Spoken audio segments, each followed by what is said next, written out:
Should you buy land that's trashed, aka needs cleaned up, is a big fixer-upper? That's our question today. We're going to show some pros and cons of that, so let's jump right in. So for those of you that aren't familiar with our channel and our story, we bought 100 acres 20 years ago, and it was in pretty bad shape. Had a lot of raw garbage on it, some old houses, old trailer, and tires, just a whole bunch of stuff. So we made that purchase and spent a lot of time cleaning it up. There's still some remnants of things that need to be cleaned up. For example, over my shoulder here in the sunlight is still a 16-foot fiberglass speedboat that needs to be disposed of somehow.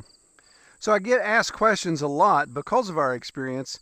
Hey Troy, what's your thoughts on finding a piece of land that maybe has this that needs to be done, or has a lot of excess of this garbage, or whatever the case may be? And then some people even reach out and say, hey, can you help me find land like you did, where it's something that needs worked on? I don't mind putting in the elbow grease. I don't mind putting in the effort if I can get a good price on acreage. So here's my response to those of you that are looking for that type of land. There's some pros, of course, and there's some cons. So let's list them. So one of the obvious pros, of course, is a decreased price or a lower price per acre on the land if it's in really bad shape. And that was the situation we ran into here. This 100 acres we bought for $55,000. And the way that worked, we didn't have to negotiate. We didn't have to point out to the landowners that, hey, this land's in really bad shape. You need a cheaper price. They knew it. In fact, they were so embarrassed about it, they took it off the market and hadn't listed it for 2 years. We actually approached them just because we found this vacant property, this abandoned land, and figured out who the owner was.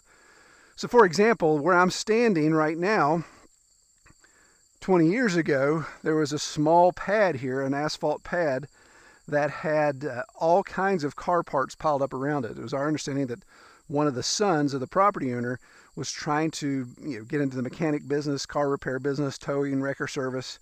So he had all of these car parts laying around over here in the tall weeds that I need to cut down. 200 plus tires all piled up here, kind of down over the hill.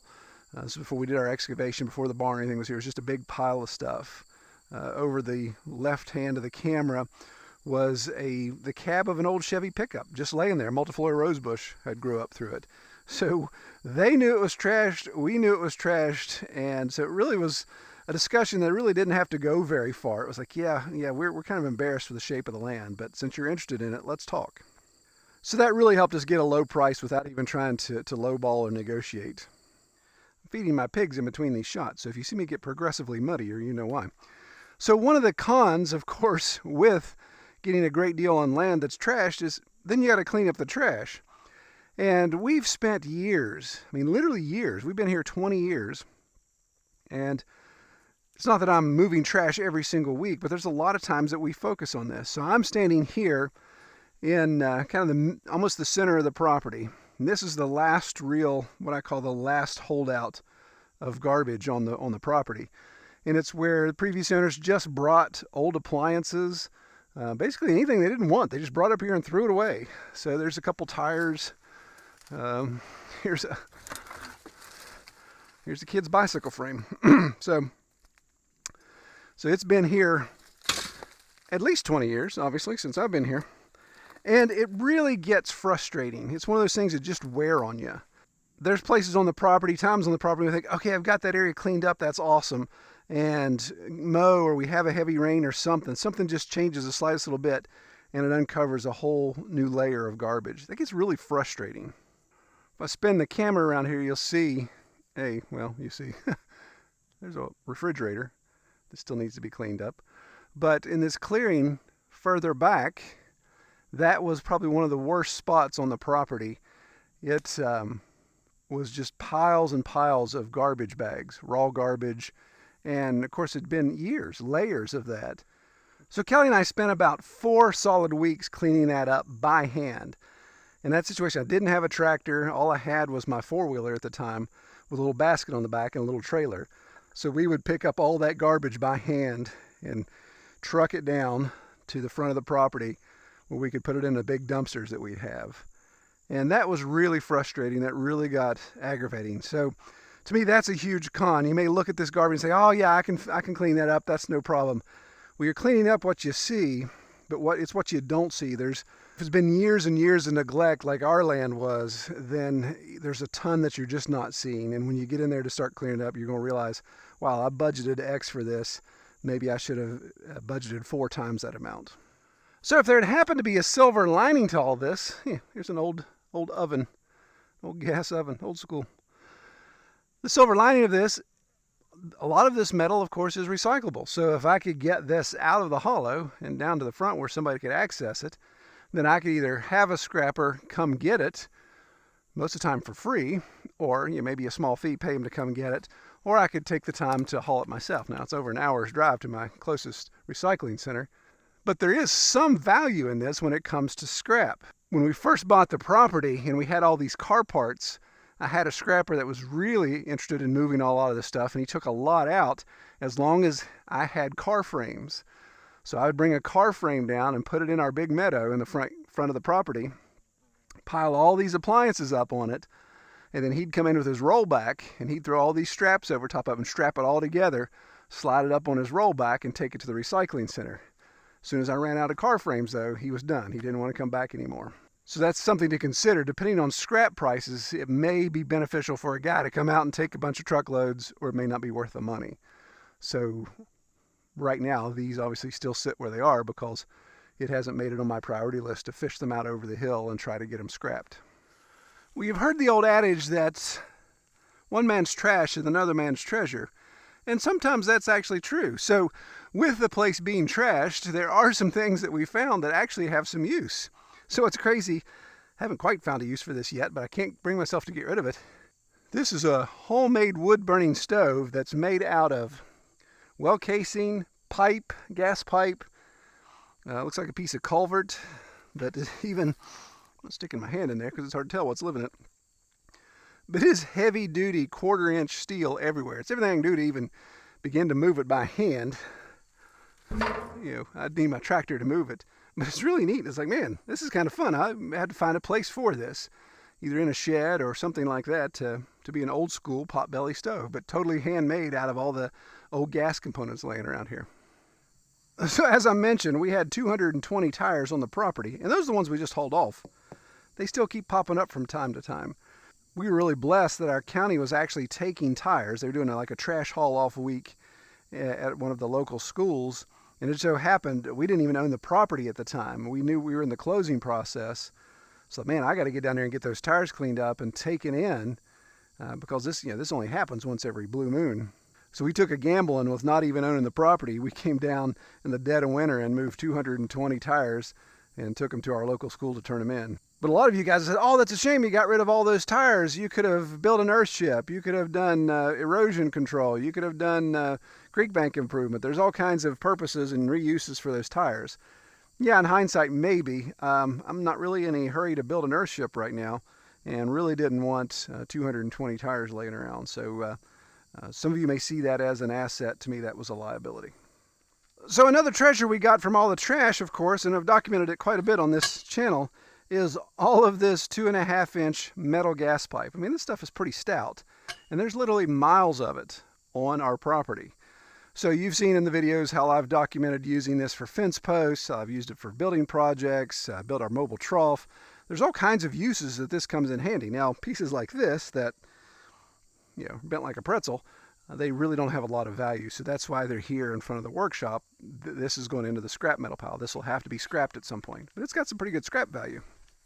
So another crazy trash perk was logging chains. I have found more logging chains on this property in the 20 years I've been here than I can count.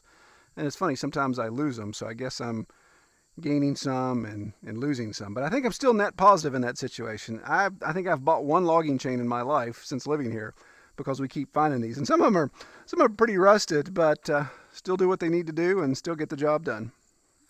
Another usable item that we got in all this garbage was well casing. Because there was a lot of gas wells on this property, there was a lot of leftover metal well casing. So this is a 6-inch piece of well casing that's about 12 feet long, and I have 4 or 5 of these laying around. Make great culvert. There's all kinds of things you can do with it. So it was kind of nice to have. Well, some other treasure that we have plenty of around here is some heavy-duty angle iron. This is like a 2x2 angle Now this one's obviously bent up real badly, but again, because we had all these well service places on the property back in the days, early 1900s, they left a lot of this material around. So I've gathered quite a bit of it up and have used it on projects here at the workshop that we're doing. So one of my most favorite finds that I had on the property is this. And this is a piece of solid steel.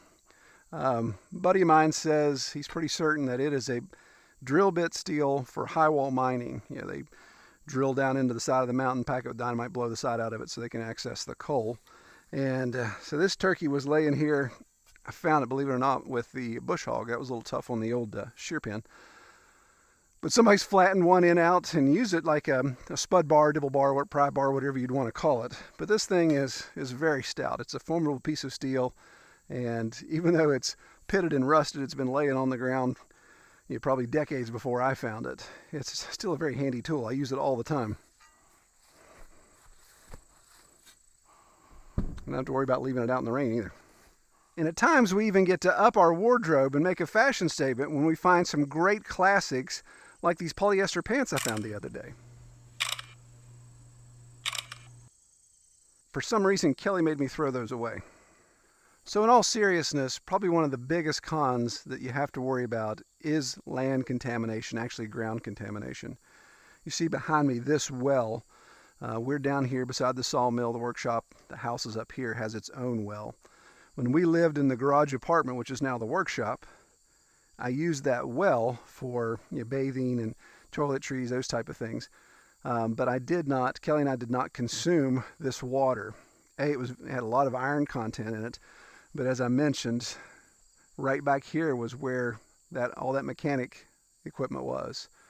So I've lived in West Virginia most of my life, so I know what good old boys do when it comes time to changing the oil and the antifreeze and all that kind of stuff. You just let it go on the ground. So this area here, I'm not too crazy about consuming any of the groundwater.